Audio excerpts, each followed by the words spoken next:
Biodiversity.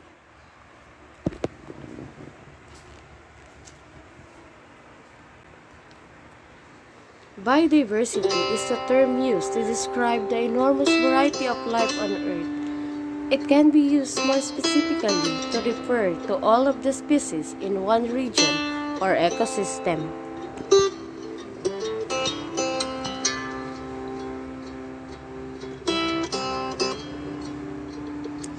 Biodiversity refers to every living things, including plants, bacteria, animals, and humans.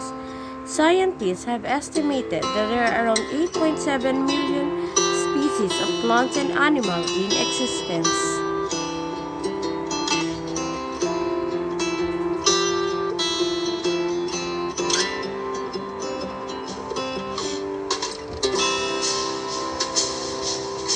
However, only around 1.2 million species have been identified and described so far, most of which are insects. This means that millions of other organisms remain a complete mystery.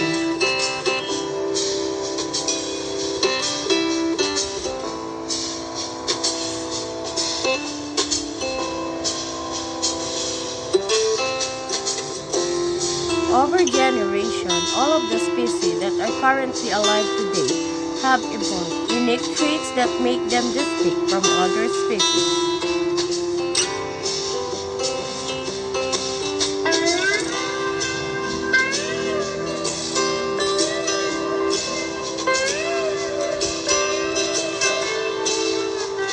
Organisms that have evolved to be so different from one another that they can no longer reproduce with each other are considered different species.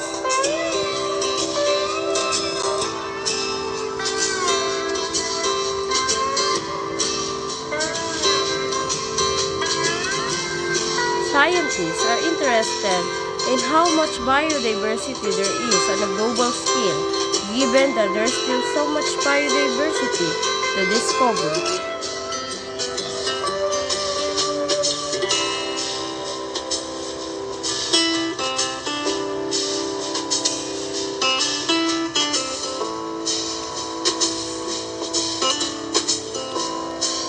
They also study how many species exist in single ecosystems, such as a forest, grassland, tundra, or lake.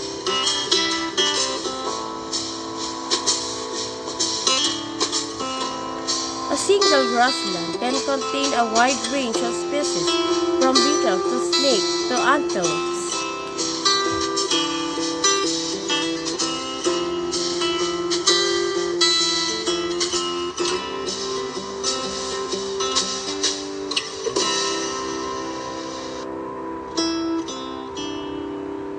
Ecosystems that host the most biodiversity tend to have ideal environmental conditions for plant growth, like the warm and wet climate of tropical regions.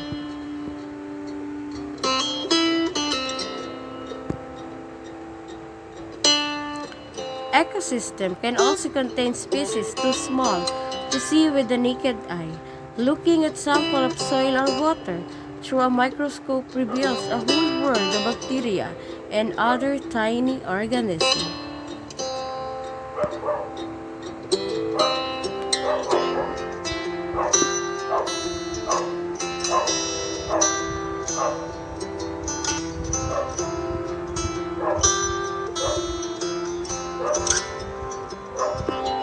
All of the Earth species work together to survive and maintain their ecosystem. For example, the grass is pasture feed cattle.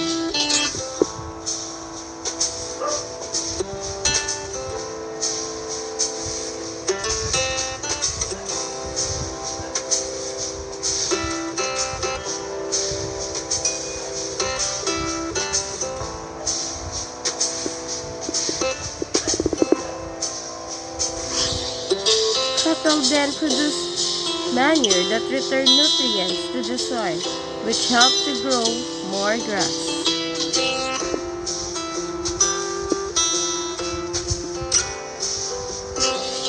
This manure can also be used to fertilize cropland.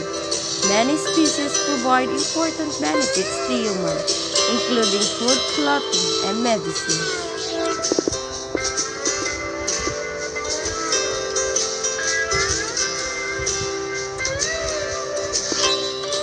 Much of the Earth's biodiversity, however, is in jeopardy due to human consumption and other activities that disturb and even destroy ecosystems.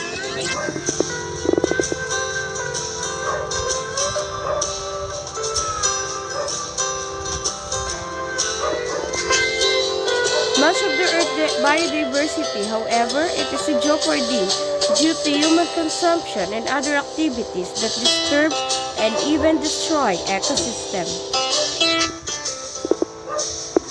Pollution, climate change, and population growth are all threats to biodiversity.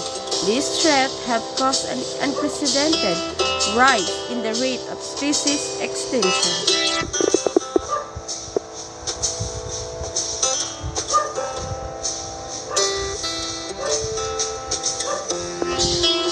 Scientists estimate that half of all species on Earth will be wiped out within the next century.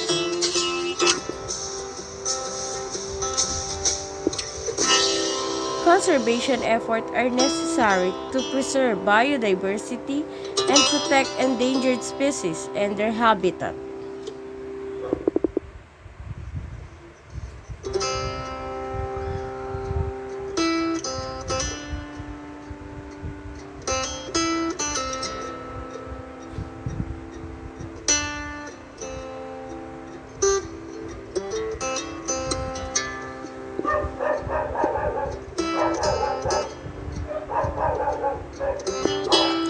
Five core values that humans place on biodiversity.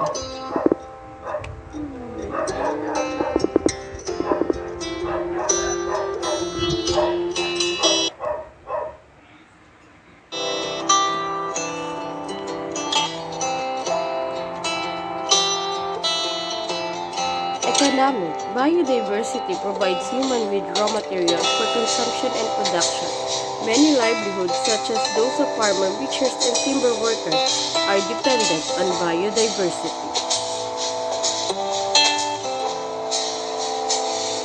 Ecological life support.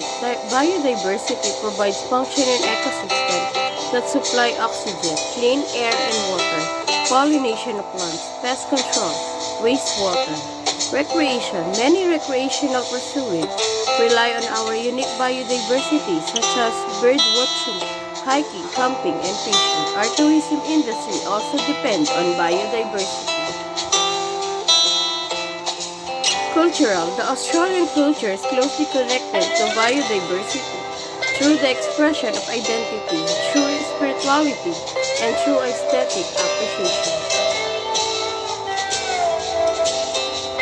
Scientific biodiversity represents a wealth of systematic ecological data that help us to understand the natural world and its origin.